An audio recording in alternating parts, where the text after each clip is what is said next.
Living without organs. What is it like? It's basically like living life on hard mode. Considering the fact that I have other, even physical impairments, for me specifically, it is that much harder. I wish that there was more information available on, for example, living without an appendix, living without your tonsils, living without your adenoids, and other vital components of the body. This is largely just a corruption issue because the healthcare system only cares about basically prescribing people drugs. But believe it or not, there's a lot of other conditions out there that are very important for people to get fixed. However, I've never been able to get my specific issues fixed. Why? Because the system is too focused on, for example, like people with morbid obesity, people with, drinking problems, people with addiction problems, stuff of that nature. And the people who actually need help never get help. So, for example, like with me, I've just tried to get into alternative medicine and naturopathy because that route, at least you can get some kind of help from people and you can at least get somewhere with your health. If you try to take issues like this to the conventional, health system that we have here, it'll take months, it'll take years, it'll take decades to get your problems fixed. I'm actually still waiting on a phone call from a doctor that's been in the process of 5 years now for a CPAP machine. 5 years. Because it's almost impossible to try to get them and construct them and assemble them yourself because they're heavily regulated.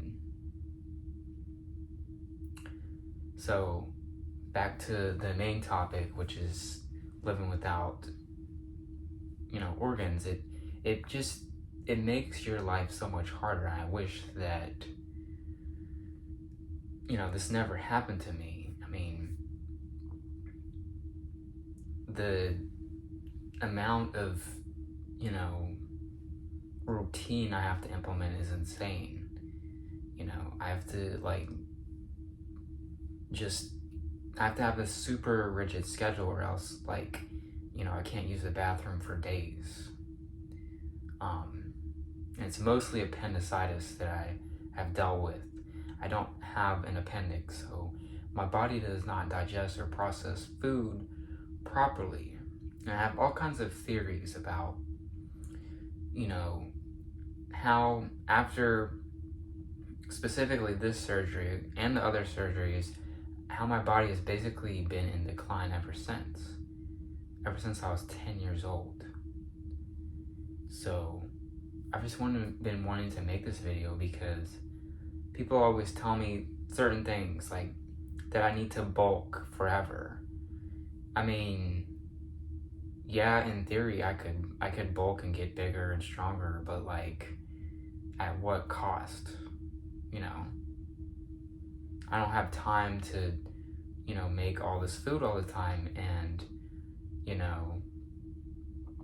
what's the point if I'm just gonna throw it up? Because my body, after I go above a certain amount of food, I just throw up food.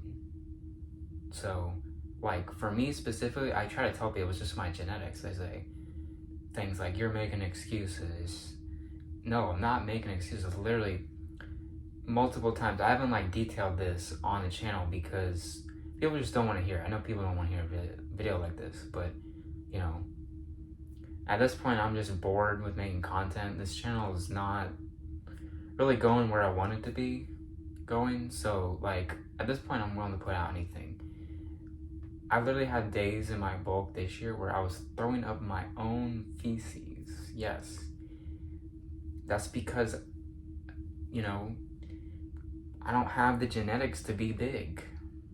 You know, that's part of what they say when they mean you don't have the genetics to be big, is because for some people, it's literally that their body will not process the food. Like literally, like Greg Doucette in a video said once, like he literally could not do it.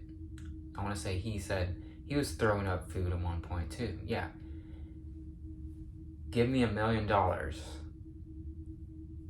to make me get up to like say 150 pounds. Could not do it because of my genetics. It's not an excuse, I'm just giving you the objective facts.